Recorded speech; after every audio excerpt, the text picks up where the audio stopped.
Dr. John Butt was part of a medical review panel on tasers for British Columbia's Police Complaints Commissioner back in 2005. He joins me now in studio. So, Dr. Butt, tell us what happens to the body when you're being tasered.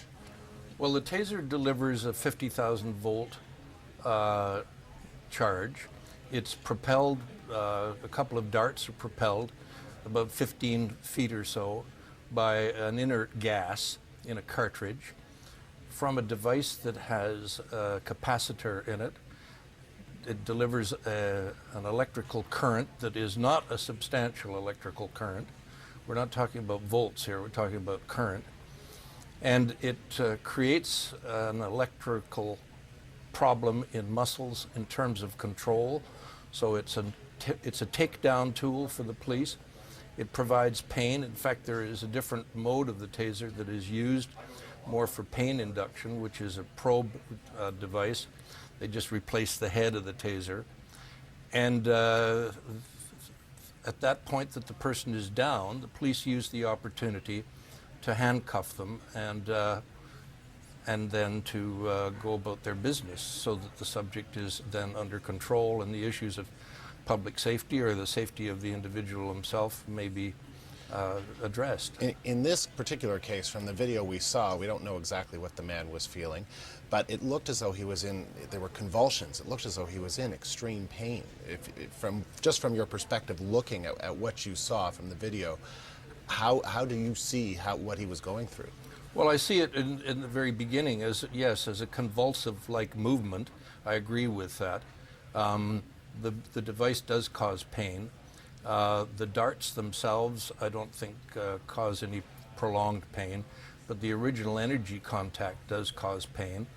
And as I say, there's one mode where they use it more for pain in the control of the individual than in the mode that you saw, which is where the darts are deployed.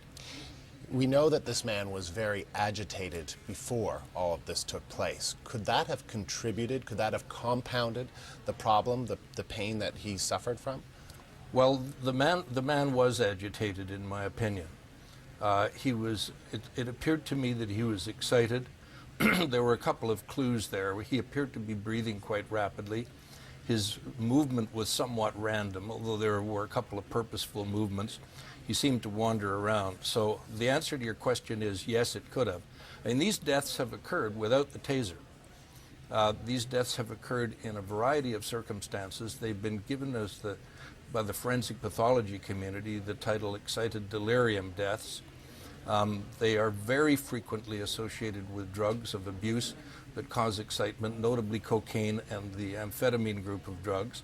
Most of the calls that the police get when they find people in these excited states are related to those drugs. There's another cohort of people that have these sudden deaths that are apprehended as well by the police who have mental illnesses and in states of excitement, for example, manic phases of bipolar disorder. Now, part of the problem is that autopsy results on bodies that have been tasered are often inconclusive. Why is that? Well, it's the case with excited delirium deaths. And I'm not whitewashing the issue of the taser here, but if I may just interject the remark, you didn't see this man die when he was tasered. You saw this man die several minutes after he was tasered. If you deliver an electric current to somebody that's going to kill them, they don't die 2 or 3 minutes later. This man, you could see his conscious efforts. Once he was down on the floor, you could hear him speaking. So he had recovered initially. So to go back to the original question, the man, when people are in this state of excitement, they are vulnerable. So are you suggesting that the taser is, in your opinion, from what you saw, is not what killed this man? I think that it's the state that the man was in, but I can't say that the taser didn't contribute to it. But it certainly didn't contribute to the extent that he was given a taser application and he went into a cardiac arrhythmia. That isn't what happened here. There have been 18 deaths related to taser use in Canada. Do you think these devices are safe? I think they are safe, yes. I know that will stun some people, but you have to consider, first of all, how many applications are being made with the taser. And I'm sure that that's many thousand.